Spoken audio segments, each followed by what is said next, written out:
श्रीकलाविषयी जर तू काही उन्हं बोललीस तर आज आत्ता या क्षणाला तुझ्या माझ्यामध्ये असलेलं इतक्या वर्षांचं नातं मी लगेच संपवून टाकेन।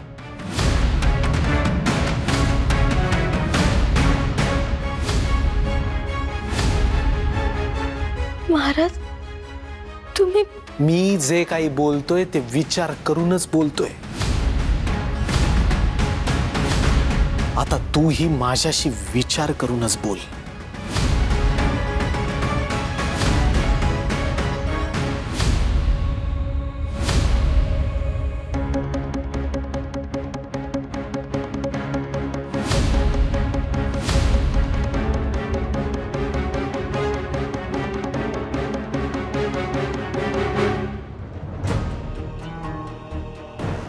श्रीकला, फार मोठ्या मनाची आहेस बाळा तू। तुझ्या नवऱ्यावरचं प्रेम पाहून भरून आले मला। आज तुझी आई पाहिजे होती ग, तुझी काळजी घ्यायला, तुझं बाळणपण करायला। तुझ्या बापाची परिस्थिती नाही ग एवढी।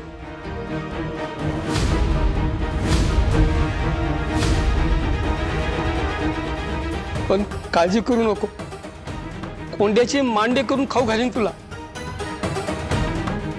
व्यंकू महाराज, येतो आम्ही।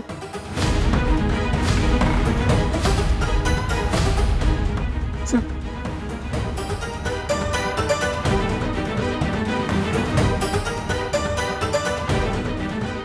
श्रीकला, अगं तू कुठं निघालीस?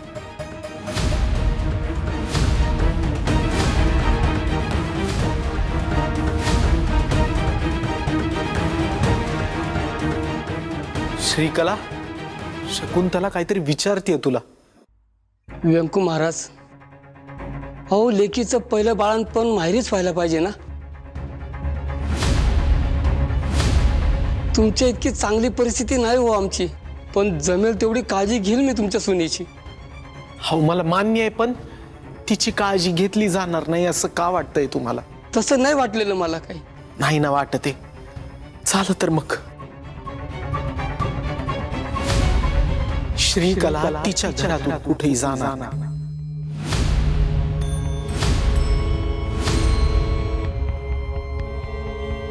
अहो पण अहो, आम्ही तिचे सासू सासरे रे, आई वडीलच आहोत।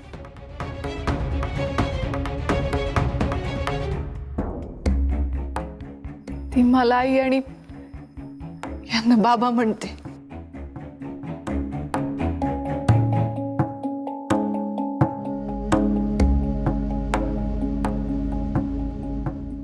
हे तिचं सासर नाहीये, माहेर आहे। श्रीकला, आम्ही तुझी सगळी काळजी घेऊ अगं, पण तू हे घर सोडून नको जाऊस।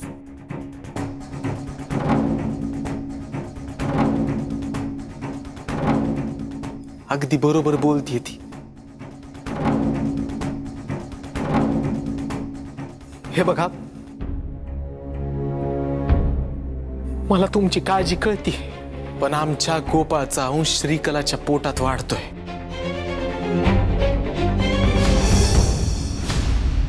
तुम्ही वडील या नात्याने तुमच्या घरी नेऊन तिची जेवढी काळजी घ्याल, तेवढीच काळजी आम्ही सगळेजण सुद्धा तिची घेऊ, याची मी तुम्हाला खात्री देतो।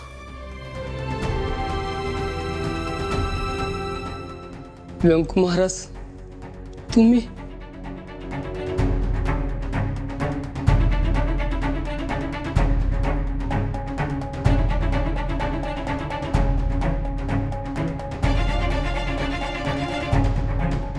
पोरी, मी जरी तुझा बाप असलो ना, तरी बापाचं कर्तव्य हेच निभवताय। व्यंकू महाराज, देव तुमचं भलं करो।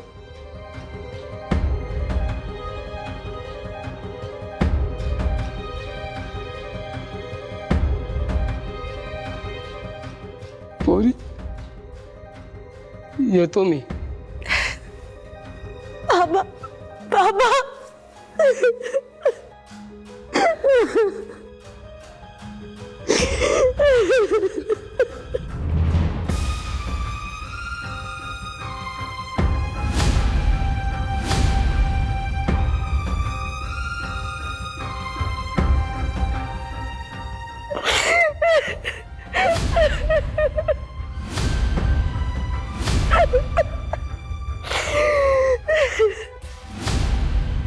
श्रीकला,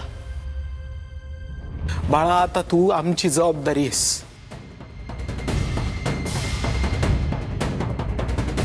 तू या घरातून कुठेही जाणार नाहीस.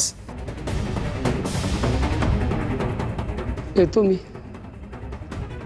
श्रीकलेची काळजी घ्या.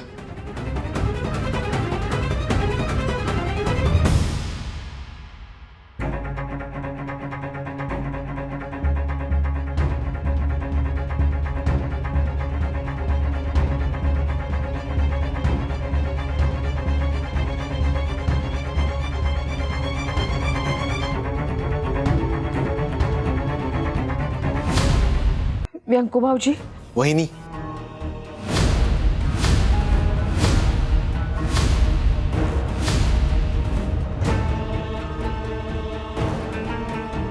तुम्ही काहीही बोलण्यापूर्वी मी आत्ता जे बोलतोय ते लक्षपूर्वक ऐका. आज आत्ता इथे मी शेवटचं सांगतोय.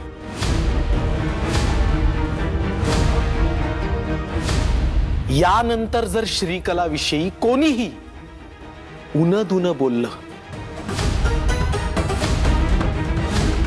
किंवा यानंतर एकदाही तिच्याशी कुणी काही वेडवाकडं वागलं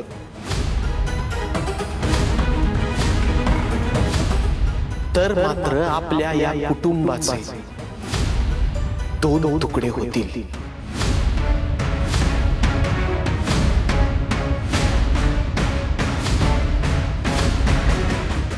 नीट लक्षात ठेवा.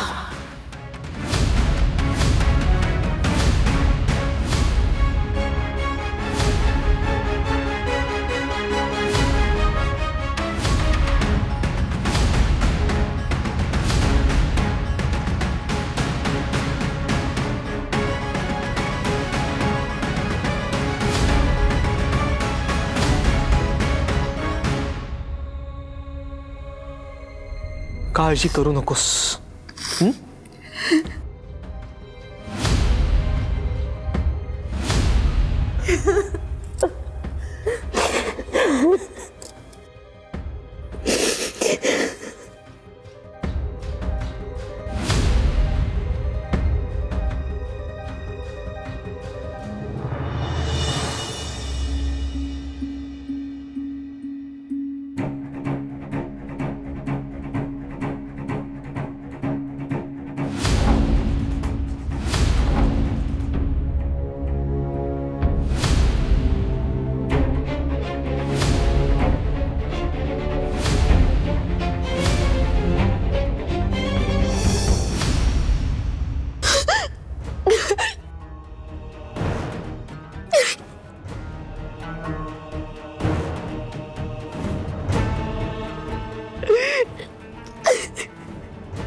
अगं काय झालं? का रडतेस?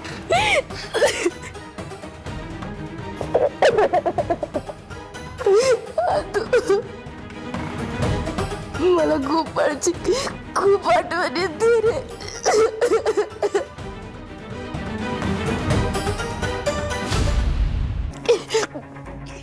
तो का गेला आपल्याला सोडून?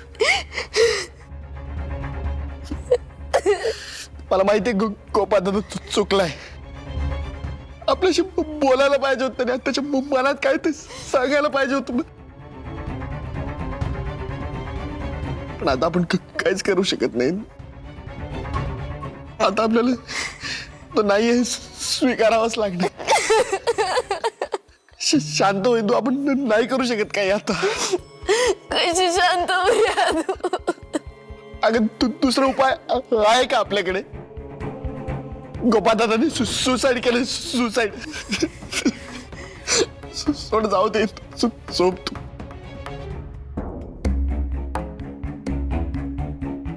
इंदू अगं कुठे निघालीस? पाणी पिऊन येते मी, तू झोप.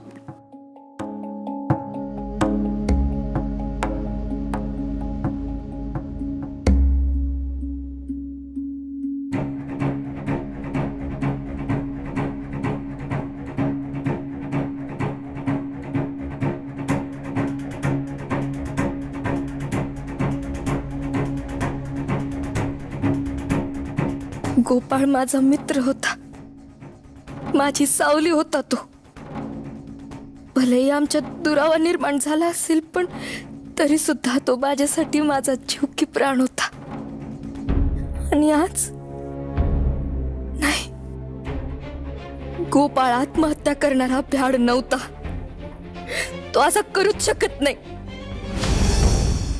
तो आला होता माझ्याकडे. मला वाचवीन दे, मला वाचवीन दे म्हणत होता.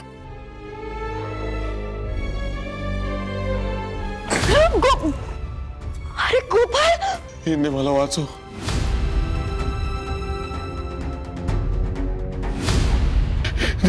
ती मला मारून टाकेल इंदे. अरे काय बोलतोस तू? कोण मारीन तुला?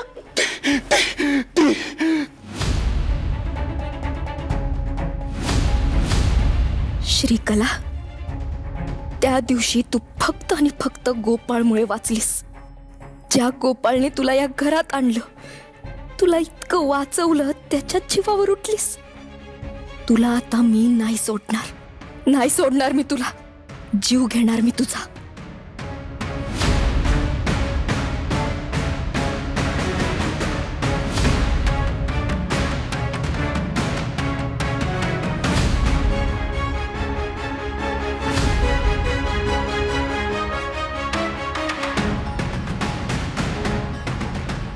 मोठ्या बाई, काय करतीस?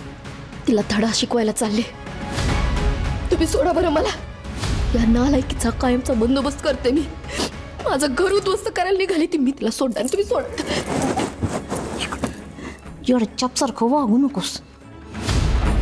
या असं वागणं म्हणजे पायावरती धोंडा पाडून घेण्यासारखं आहे. चालेल, मला ते पण करेन. मला माझी पर्वा नाही माझ्या घरापुढं. तुम्ही सोडा मला, जाऊ द्या.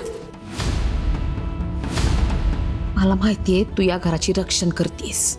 मग का अडवताय मला? जाऊ दे, मला सोडा. कर, तुला काय हवं ना ते कर तू. पण त्याआधी माझं बोलणं ऐकून घे. चल माझ्या बरोबर.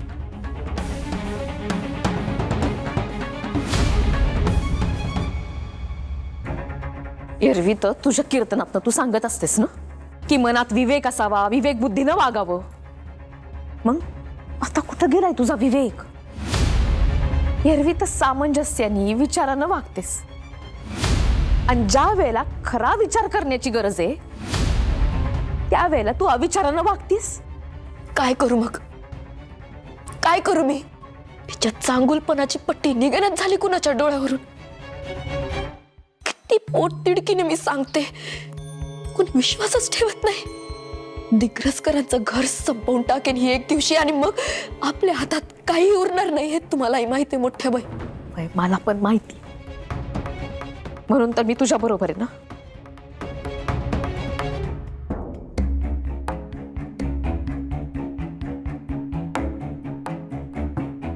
त्या श्रीकलेला एकदा तर संपवूनच टाकते. घर तरी सुरक्षित राहील. त्यानं काय होणार, काय परिणाम होणार याचा विचार तरी कर जरा. अटक होईल, मला फाशी होईल. होऊ द्या. या घरासाठी मला ते पण मंजूर आहे मोठ्या बाई. तू जो हा येड चप्पना लावलायस ना, यानं काय होणार? तुझ्या मनात श्रीकलाविषयी आकसे एवढंच शाबित होईल. ती गुन्हेगार आहे हे नाही शाबित होणार. आणि तसं जर होणार नसेल ना तर तुझ्या या करण्याला काही अर्थ नाही.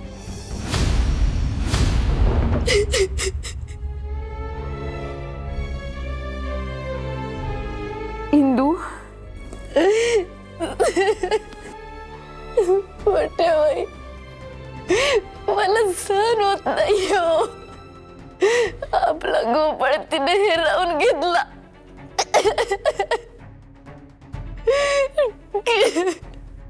गोपाळ गेला त्याचं दुःख मलाही आहे ग. आमच्या यांचा अंताजींचा सगळ्यात लाडका. बऱ्याचदा मी पण त्यांना म्हणायचे का दुःखपेक्षा तुमचा गोपाळवरती जास्त जीव आहे. अर्थात तसं होतच.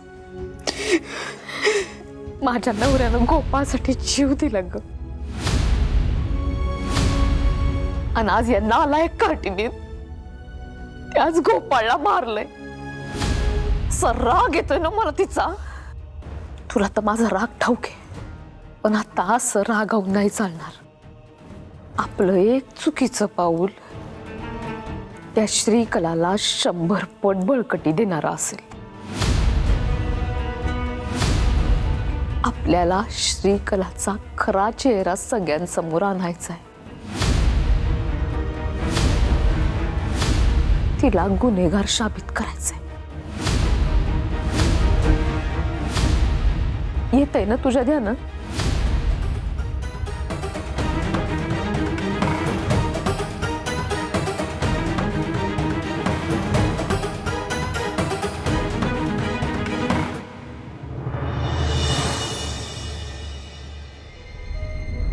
पोस्टमॉर्टमचे रिपोर्ट्स आलेत. काही तासातच फॉर्मॅलिटीज पूर्ण होतील.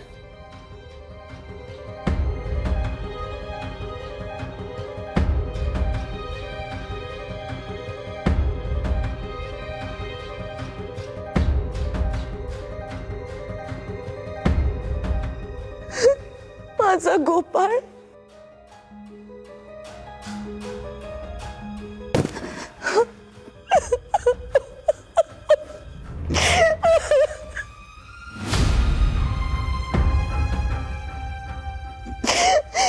एकटीने कसं जगायचं आता? मला विचार करवत नाही. श्रीकला,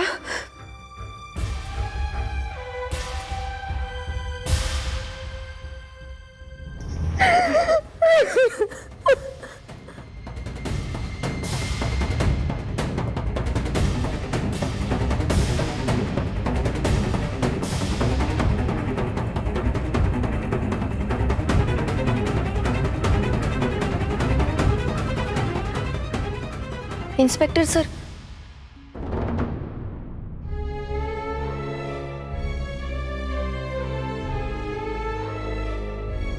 गोपाळचा मृत्यू कशामुळे झालाय? म्हणजे पोस्टमॉर्टम रिपोर्टचे काय फाइंडिंग्स आहेत? त्यांचा मृत्यू कुठलाही थर्ड पार्टी इंटरफेरन्स शिवाय झाला आहे.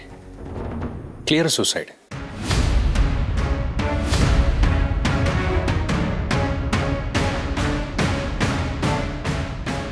मृतदेहावर कुठल्याच प्रकारच्या मारहाणीचे, झटापटीचे किंवा प्रतिकाराचे निशाण नाहीयेत.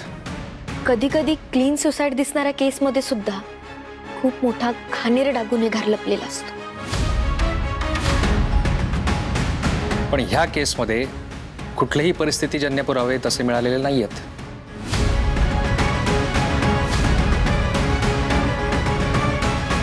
तुम्ही त्या दिशेने विचार केलाय का? हे बघा, तुम्ही आम्हाला आमचं काम. नाही सर, तुमच्या कामावर संशय नाहीये. मी फक्त पॉसिबिलिटी बोलून दाखवली. एनिवेज, गोपाळ जवळ तुम्हाला सुसाईड नोट असं काही सापडलं का?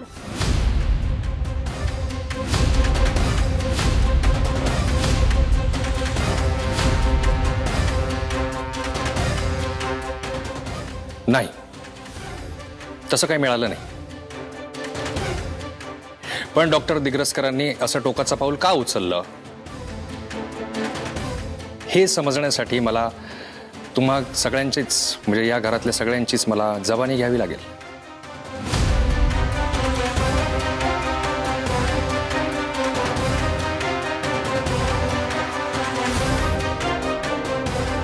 इन्स्पेक्टर साहेब, आम्ही सध्या कोणीच त्या मनस्थितीत नाही आहो.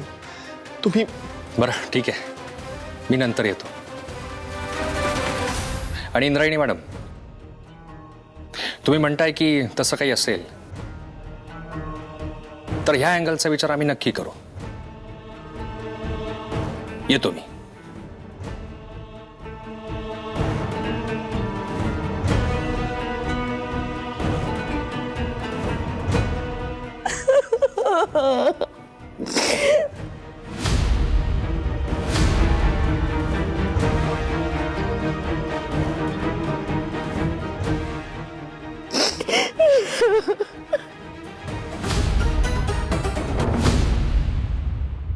इंदू, आता तुझ्या शंकेचं समाधान व्हायला हरकत नाही काही. स्वतः पोलीस सुद्धा म्हणालेत की गोपाळ दादाने आत्महत्या केली. आपला गोपाळ आत्महत्या करणारा नव्हता.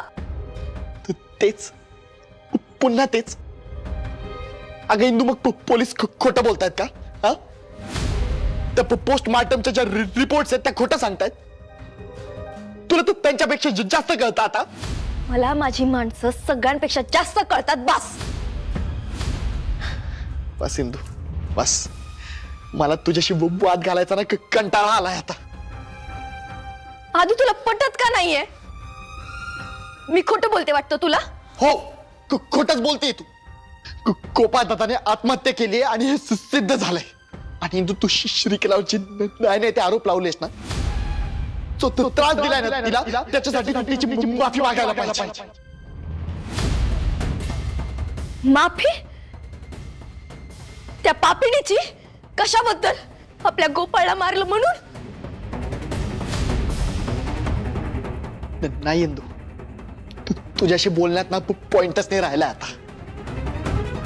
तू समजून घे ना. समजून घे ना रे. काय समजून घेऊ मी? हा, काय समजून घेऊ सांग तूच.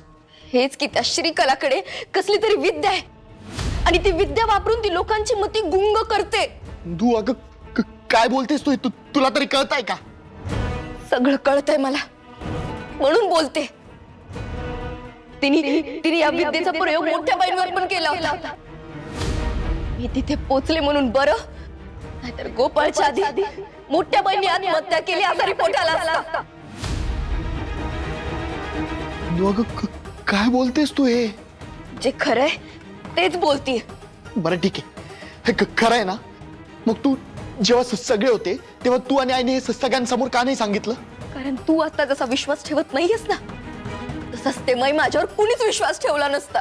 अगं विश्वास ठेवण्यासारखी गोष्ट असेल तेव्हा विश्वास ठेवेल ना मी. जेव्हापासून श्रीकला या घरात आली तेव्हापासून तू तिच्यावर नाही ते आरोप करते. कितीदा त्रास दिलायस तिला तू.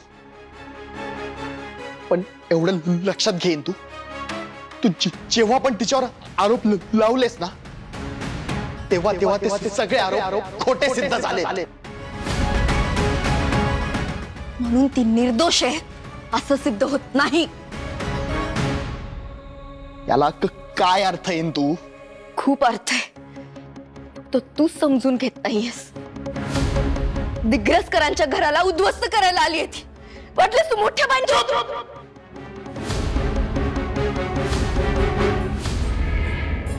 एक शब्द पण बोलू नको सिंधू आता तू. इंदू, तू आईला सुद्धा फूस लावली कळतंय मला. अगं इंदू, तुझ्यात थोडीशी तरी माणुसकी आहे का? हा, जिवंत आहे का माणुसकी? श्रीकलावर दुःखाचा डोंगर कोसळलाय का? नवरा गेलाय तिचा, विधवा झाली ती, तिच्या पोटात बाळ आहे. अगं अशा परिस्थितीत सुद्धा तिच्यावर असे आरोप लावताना लाज नाही वाटत तुला? तू चुकीचं करते सिंधू हे, आणि ही चूक मी खपवून घेणार नाही, कधीच नाही.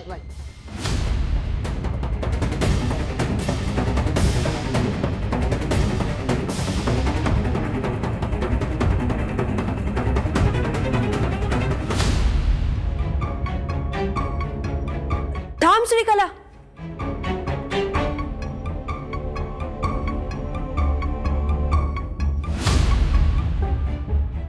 श्रीकला,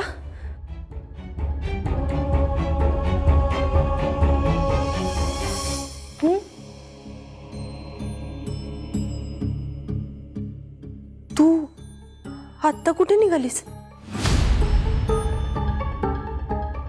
ताई, मी ते मेडिकलमध्ये औषधं आणायला चालले होते. बाळा, अशा अवस्थेत तुला कुठेच जायची गरज नाहीये. घरात इतके लोक आहे, कोणी पण आणेल. ताई नको, माझी कामं प्लीज मलाच करू द्या. अगं, तू घरात सगळ्यांची मदत करतेस, तुझं एक काम करायला काय हरकत आहे ग? ताई, ताई खरंच नको, प्लीज. श्रीकला,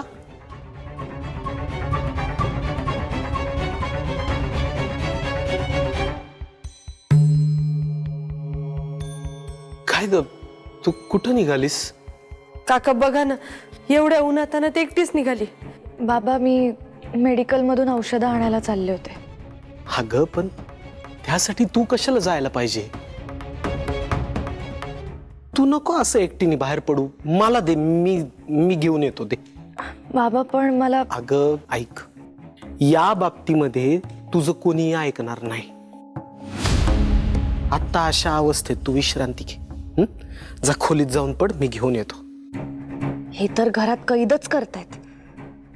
छी, गरोदरपणाचं कारण सांगून मीच माझ्या पायावर धोंडा मारून घेतलाय.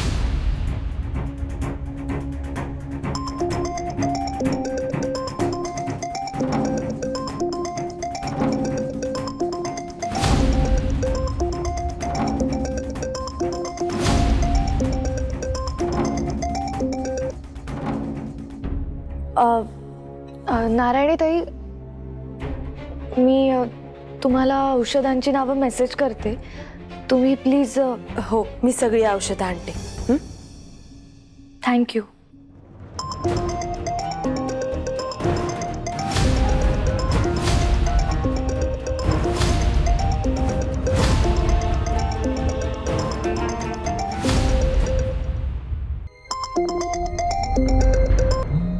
अगं, तू एकटी घराबाहेर जाऊ नकोस असं म्हणलंय मी. फोनवर बोलू नकोस असं नाही म्हणलंय. घे फोन, उचल. बाबांचा फोन असेल, काळजीत पडतील ते.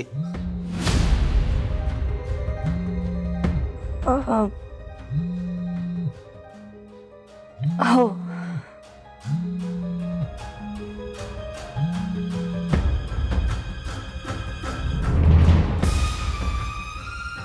हॅलो.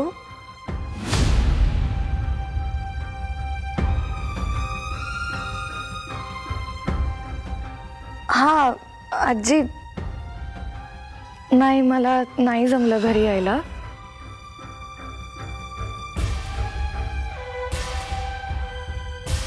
विठुराया, तरी या पोरीची किती परीक्षा पाहणारे देव जाणे. काका, तिच्या या अवस्थेत खूप हवा होता.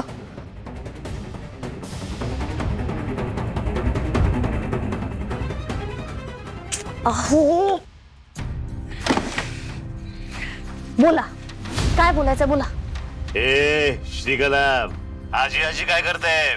आम्ही आहोत, आम्ही पोपटराव लांडगे, तुझे सख्खे फादर. ते माहितीये मला. हा, तुम्हीच बोलत होता, हे माहितीये. अरे मग आजी आजी काय करते? आजी वाटलो का तुला आम्ही? अहो बाबा, माझ्या समोर तो व्यंकू आणि ती नारायणी उभे होते ना, आणि म्हणून मी सारखं फोन कट करत होते. तर तुम्हाला कळत नाही का सारखं फोन करत होतात मला? का करताय?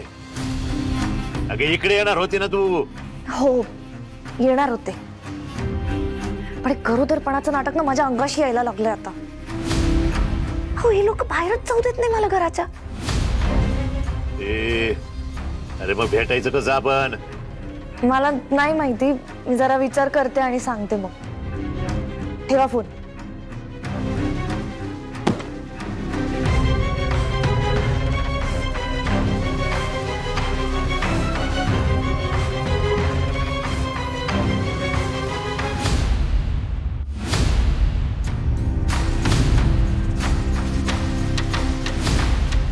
काम चोख, पैसे रोख.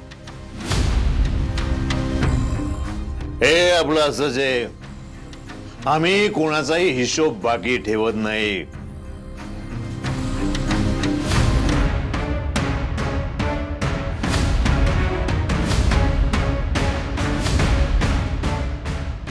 मला अजून पैसे पाहिजेत. आम्ही बोललो तेवढेच आहे ते. चल गे. हजारांनी लाखोंच्या केस मॅनेज नाही होत पोपटराव.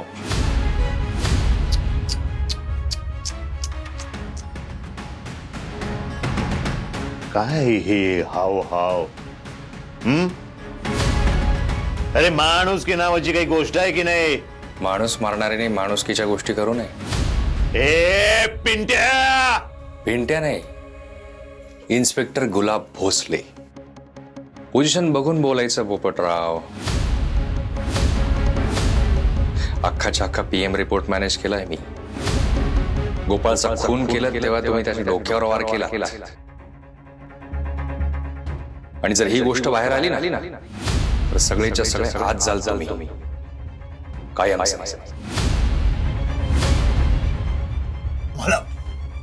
आम्हाला भीती दाखवतोय तो. अरे आमचे तुझ्यावर उपकार हे विसरू नकोस. आणि त्या उपकाराचे पांग तू हे अशा फेडणार आहेस. भीती नाही, सावधगिरीचा इशारा देतोय. तुम्ही सत्तेत असताना मला पोलिसात नोकरीला लावलं हे लक्षात ठेवूनच मी मदत करतोय. आणि हो, मला आणखीन पैसे पाहिजे.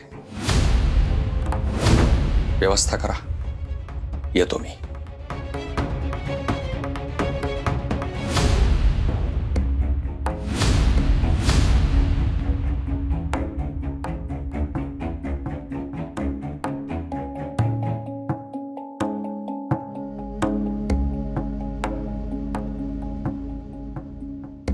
हे परमेश्वरा, अरे काय हे कलियुग. चांगुलपणा नावाची गोष्टच उरली नाहीये का. सगळे सगळे एक जात हवरट निघाले. नाहीतर काय. पण आता पुढे काय करायचं. काय करणार आहे. जा श्रीकलाला सांग अजून पैसे मॅनेज कर म्हणावं. हा इन्स्पेक्टर अजून तोंड मोठं करतोय. ए रत्ने, काय सांगितलं तुला. सांग श्रीकलेला. ऐकलंय मी, पण आता नको. आज त्या गोपाळचे अंत्यसंस्कार आहेत. तिच्या बाजूला लोक असतील. आता नको. ठीक आहे.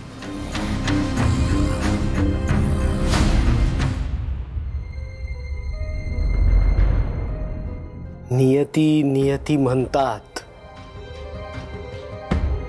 ती म्हणजे हीच का रे विठुराय.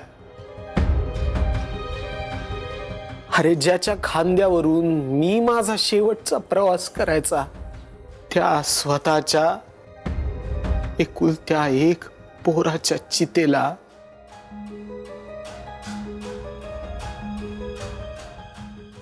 या हातांनी अग्नी द्यावा लागला मला.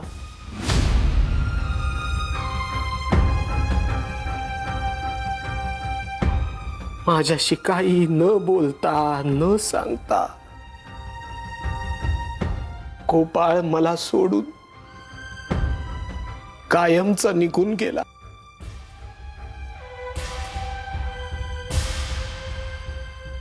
मान्य आहे, आमच्यामध्ये कधी संवाद नव्हता. गोपाळच्या मनात माझ्याविषयी कुठली तरी आढी होती कायमच. पण विठुराया, गेल्या काही दिवसात असं वाटायला लागलं होतं की ही गाठ हळूहळू का होईना सुटतीये. कधीतरी गोपाळ मला मनापासून बाबा अशी हाक मारेल. त्याच्या मनातलं मनसोक्तपणे बसून मला सांगेल. पण आता ती आशा सुद्धा कधीच.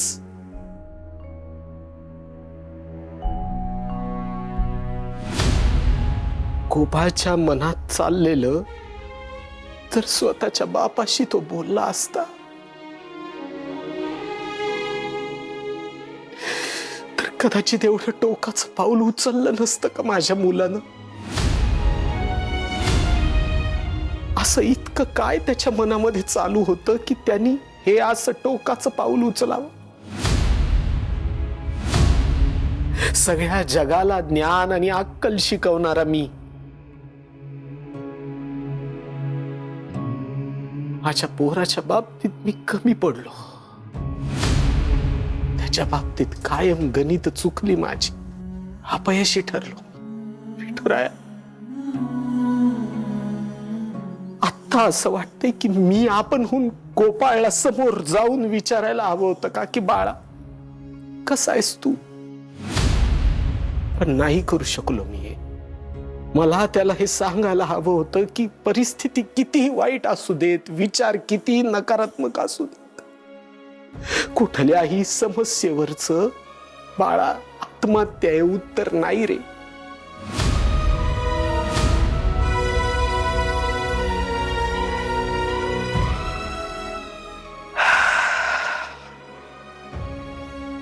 कधी न संपणारे भोग माझ्या पदरी बांधलेस तू विठुरा. नजरेसमोर माझा एकुलता एक तरणा ताठा मुलगा हा असा आम्हाला सगळ्यांना सोडून निघून गेला. ही जखम कायम बळबळत राहील विठुरा. ती आता कधीही बरी होणार नाही. परिस्थिती कितीही वाईट असली तरी आत्महत्या करणं हे उत्तर नाही रे गोप. चुकलास तू.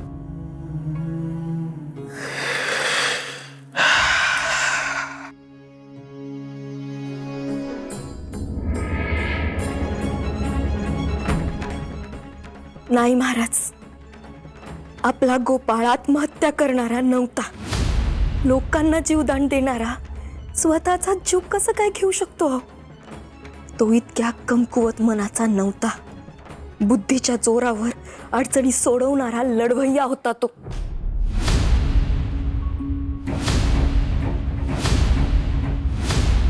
विठुराया, ही परीक्षा फक्त एका बापाची नाही, फक्त एका मैत्रिणीची नाही, तर तुझी सुद्धा आहे.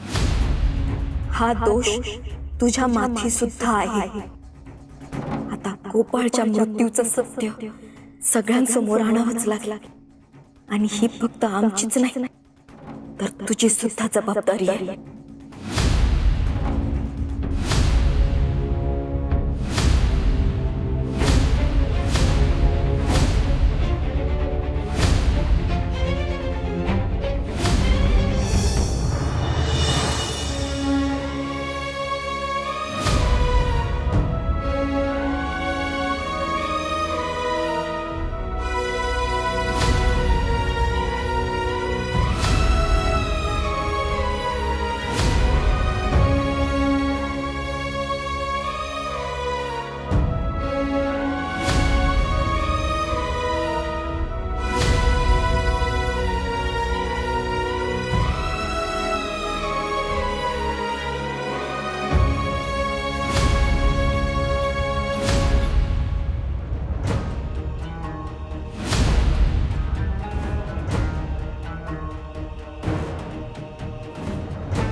बाबा,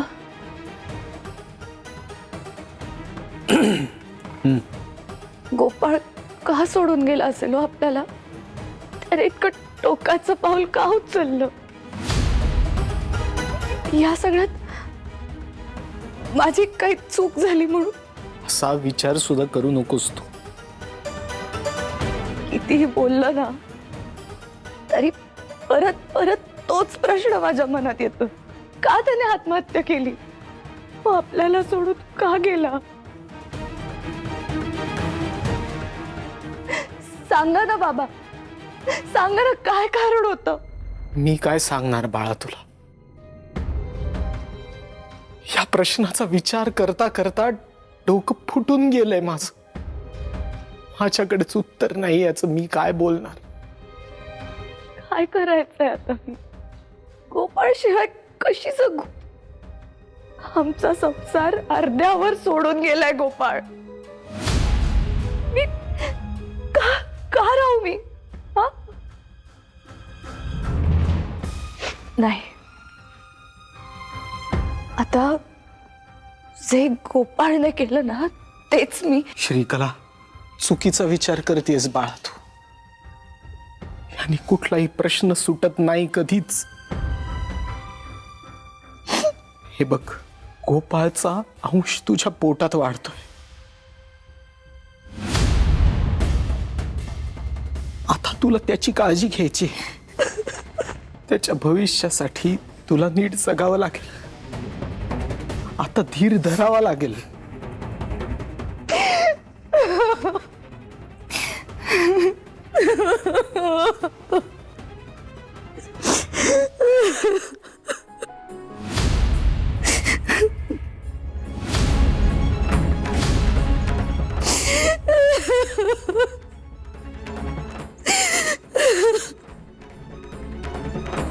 या श्रीकलेचं नाटक आणि खरा चेहरा लवकरच सगळ्यांसमोर आणणार मी.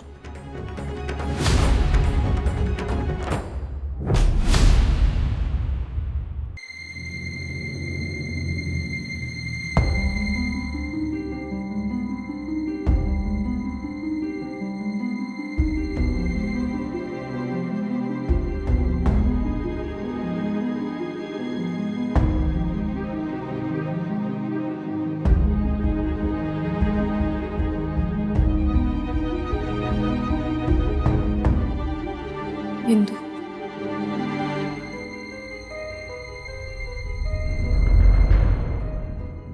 इंदू, मग घाबरलीस? आत्या, काय झालं ग? तुझ्याशी कसं बोलावं ते कळत नाहीये. म्हणजे बोलावं का नाही ते बी समजना बघ. मी बोलले तर तुला वाटेल की आत्या किती स्वार्थी विचार करते. त्या काय ते स्पष्ट बोल. म्हणजे आता बघ, गोपाळ महाराज असे अचानक गेले तर सगळं घरच हादरले. मला बी धक्काच बसलाय ग. माझं काळीच आईच आहे ना. उद्या कोर्टात करिश्मा बरोबर काय होईल या विचाराने मला झोप बी लागणार. नुसतं कावरं बावरं होतंय बघ. तुला या सगळ्यात येळ बी नाही मिळाला ते केसवर काम करायला. आता काय होईल माझ्या लेकराचं? सुटन का ग?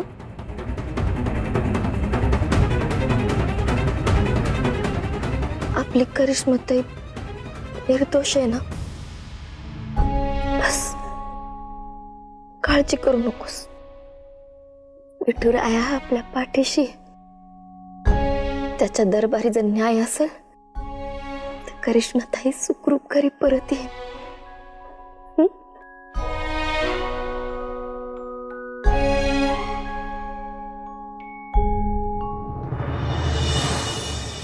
Advocate Prasad, now you may proceed. My Lord,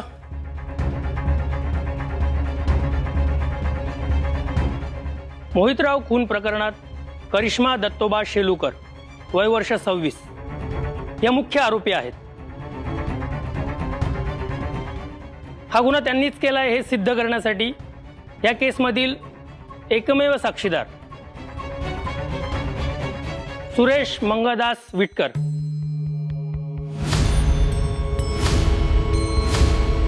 यांना मी कोर्टासमोर बोलावू इच्छितो. परवानगी आहे.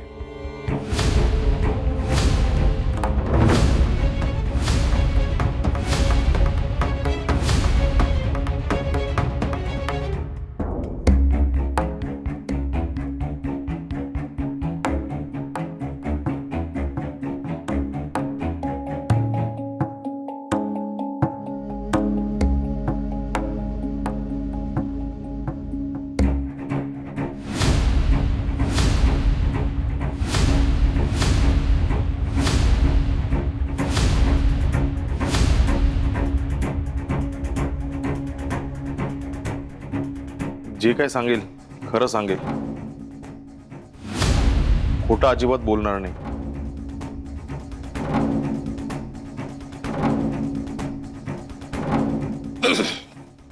तर मिटकर, तुम्ही मोहितराव बोडके पाटलांचा खून होताना पाहिलंय, बरोबर?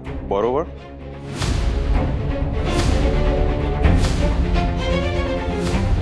नीट बघा, यांनीच केलाय खून मोहितरावांचा.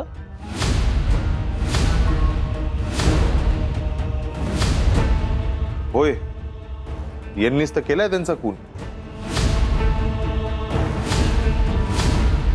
Point to be noted my Lord. खोटं बोलतोय हा माणूस.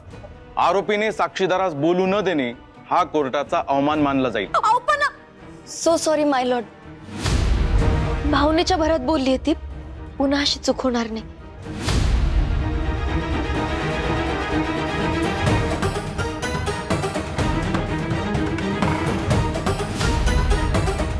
तुम्ही बोला. मोहितराव साहेबांच्या डोक्यात रॉड घातला आणि खून केला त्यांचा.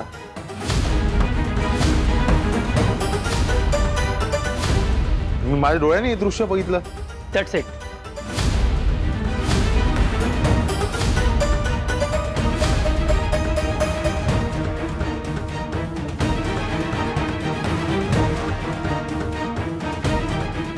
ऍडव्होकेट इंद्रायणी.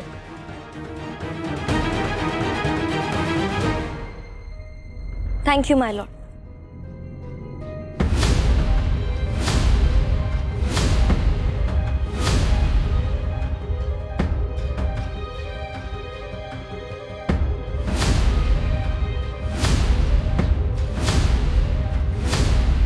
सुरेश मिटकर, बरोबर?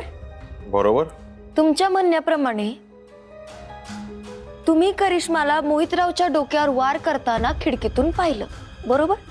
बरोबर.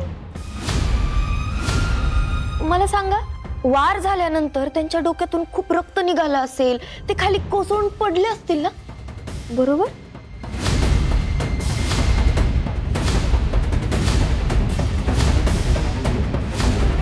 किती वाजले होते?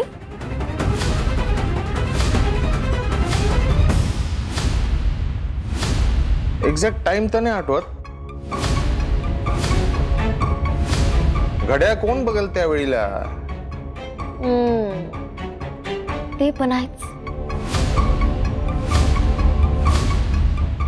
तर करिश्माने मोहितरावच्या डोक्यावर रॉड घातला, मोहितराव तडफडत खाली पडले आणि हे तिथून पळाले, बरोबर?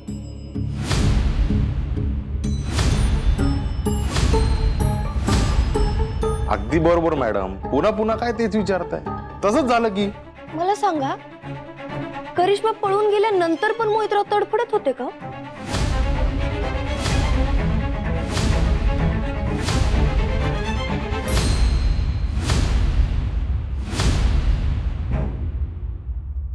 नाही म्हणजे मेले ना ते. आपण तुम्ही तर म्हणत होतात ना की तडफडत होते. अहो, मार लागल्यावर माणूस जरा आचके देणारच ना. हा, बरोबर आहे. म्हणजे असं अचानक थोडी ना कुणी मरतं. आधी थोडे तडपले असतील, रक्त इकडे तिकडे पसरलं असेल, थोडे कणले असतील, असा श्वासोश्वास जड झाला असेल त्यांचा. हा,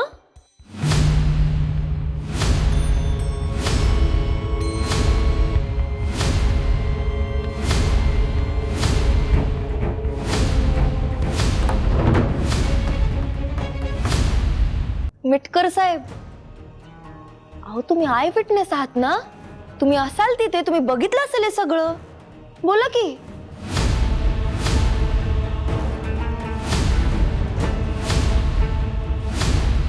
हो म्हणजे काय, दिसत होतं ते.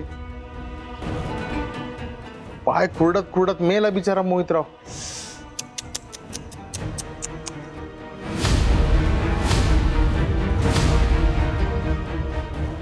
देव त्यांच्या आत्म्याला शांती देव. पण मिटकर साहेब, खरंच तुम्ही खूप हिम्मतवान आहात. म्हणजे मोहितराव तुमच्या समोर असे तडफडत मरत होते, ते मरेपर्यंत तुम्ही तिथे बघत बसलात आणि इथे येऊन साक्ष दिलीत. खरंच खूप हिंमतवान आहात तुम्ही. पण ना माणूस की नाही बाई तुमच्यात. ऑब्जेक्शन माय लॉर्ड. इंद्रायणीजी, माफ करा माय लॉर्ड.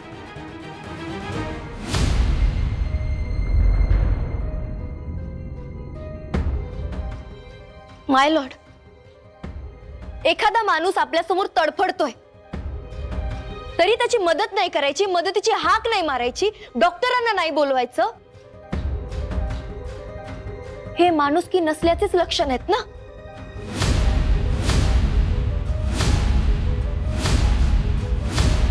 मिटकर साहेब, तुम्ही खिडकीत उभा होतात, सगळं बघत होतात, तरी सुद्धा काही केलं नाही. अहो, रस्त्यात एखादा अनोळखी माणूस चक्कर येऊन पडला तर आपण धावाधाव करतो. मोहितराव तर तुमच्या ओळखीचे होते, तुमच्या समोर शेवटच्या घटका मोजत होते ते.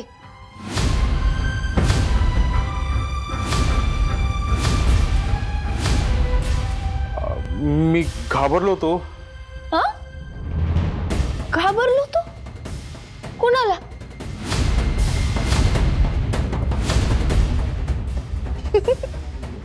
हिला हिला घाबरला होता तुम्ही?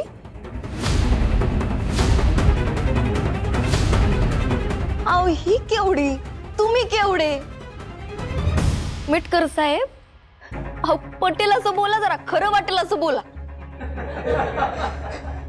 Order order. अहो, लहान मोठं काही नसतं. खून केलेली पोरगी आहे ही. हिला काय अडवणार तुम्ही? हे बघा, त्यावेळेला जे सुचलं मी ते केलं, पण नंतर माझी चूक सुधारून इथं येऊन साक्ष देतोय की हे मी काय चुकीचं करतोय काय? अहो, मी तर आधीच म्हणाले की तुम्ही खूप हिंमतवान आहात. बरोबर ना?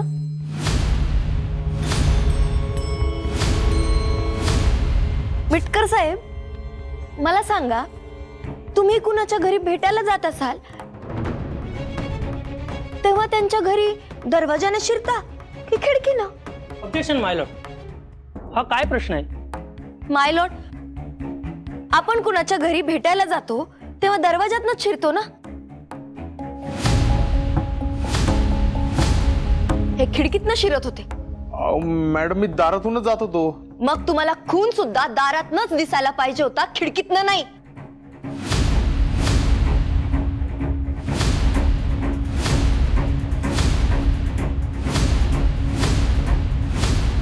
ऑब्जेक्शन माय लॉर्ड. या आय विटनेसला कन्फ्यूज करतायत. इंद्रायणीजी, नाही नाही नाही नाही, अहो खरंच नाही, अजिबात नाही. मी तुम्हाला कन्फ्यूज करत नाही. हा नाही माय लॉर्ड, उलट मी ना स्वतः कन्फ्यूज होऊ नये म्हणून यांचं भूगोल जरा समजून घेण्याचा प्रयत्न करते. पण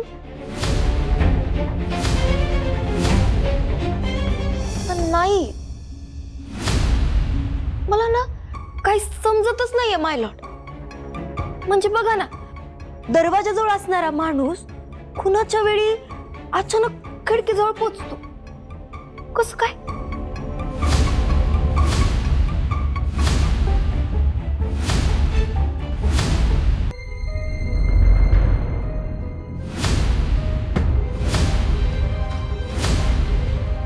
काय हो मिटकर साहेब, अचानक खिडकीजवळ कस काय?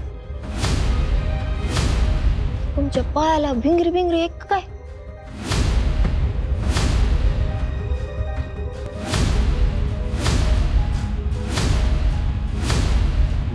मी दारातूनच जाणार होतो, पण आतून आवाज आला म्हणून मी खिडकीच्या दिशेने गेलो आणि तिकडून पाहिलं. नक्की? हो नक्की. कुठून गेला होता तात? अहो म्हटलं ना मॅडम, दरवाजा समोरच्या बाजूनेच गेलो होतो.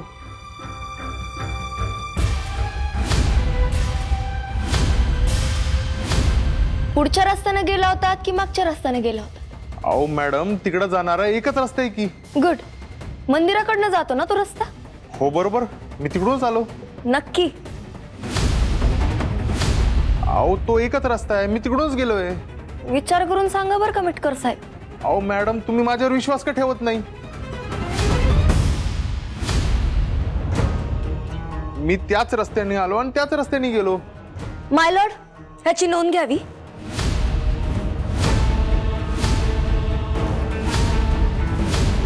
ते मंदिराकडूनच आले आणि मंदिराकडूनच गेले.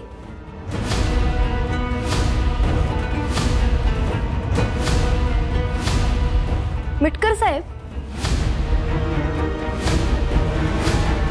मंदिराकडे जाण्याआधी एक हॉटेल लागतं, बरोबर? स्वागत हॉटेल बंद होते त्यावेळी. गुड.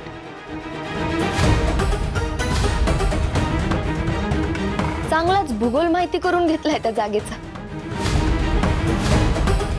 माय लॉर्ड, ते खरं बोलताय.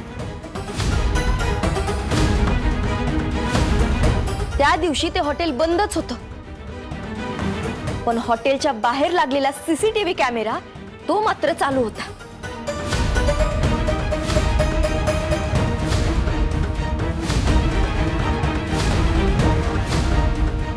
आणि त्या सीसीटीव्ही कॅमेऱ्यामध्ये तुम्ही ना येताना दिसताय ना जाताना.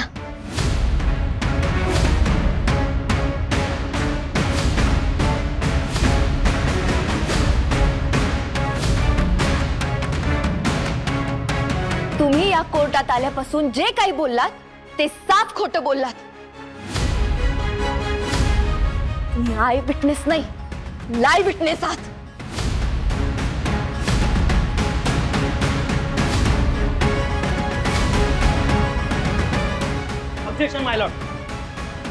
इंद्रायणीजी, माय लॉर्ड, माझ्याकडे पुरावा आहे.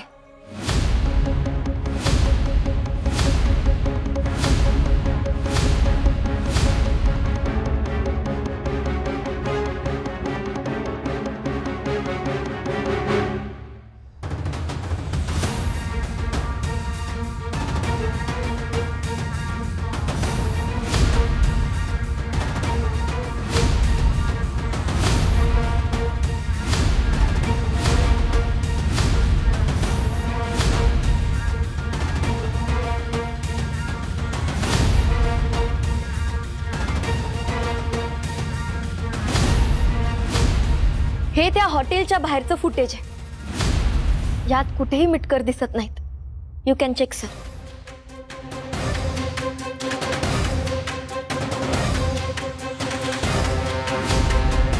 फुटेज तपासणी करून पुढचा निर्णय दिला जाईल. लंच ब्रेक नंतर पुढची सुनावणी होईल.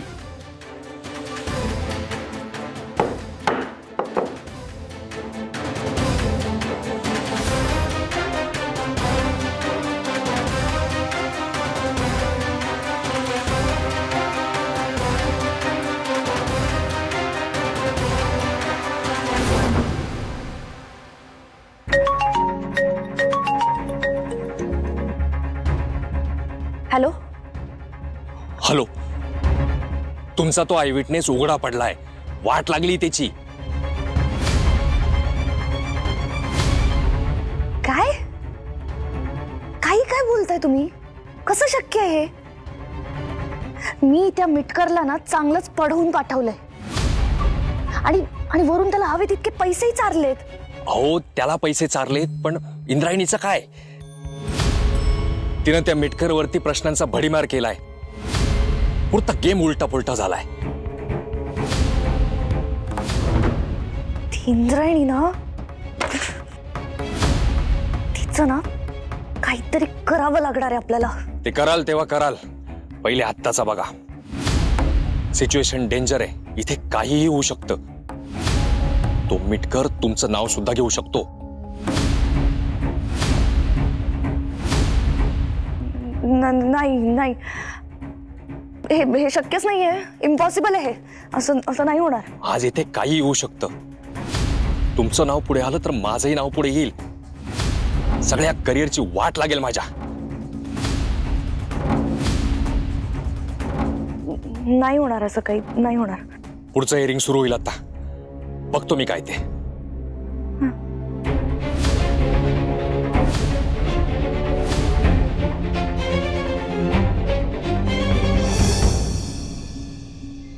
बचाव पक्षाच्या आर्ग्युमेंटमध्ये 100% तथ्य आहे. कोर्टाने CCTV फुटेज बघितलं आहे. फुटेजमध्ये संपूर्ण दिवसामध्ये आय विटनेस हा मयत मोहित रावांच्या घराकडे जाताना दिसलेला नाही.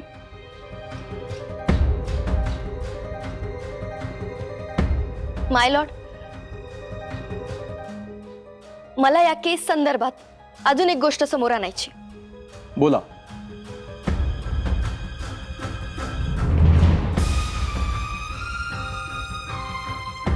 माय लॉर्ड, मिटकरला खोटा आय विटनेस म्हणून उभा केलं आणि खोटी साक्ष देण्यासाठी पैसे देखील दिले.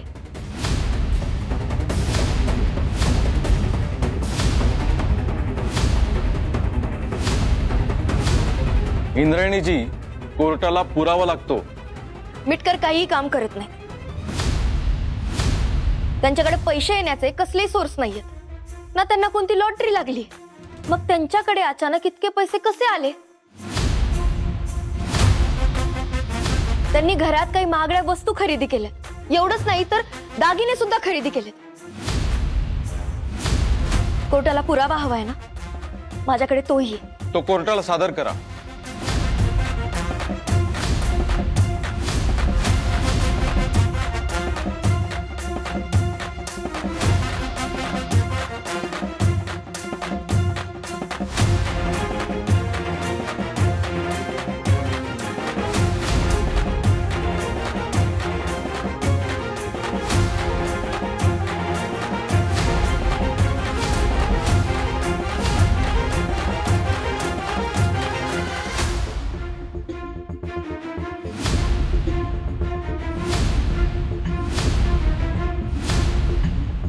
माय लॉर्ड, ह्या त्या पावत्या.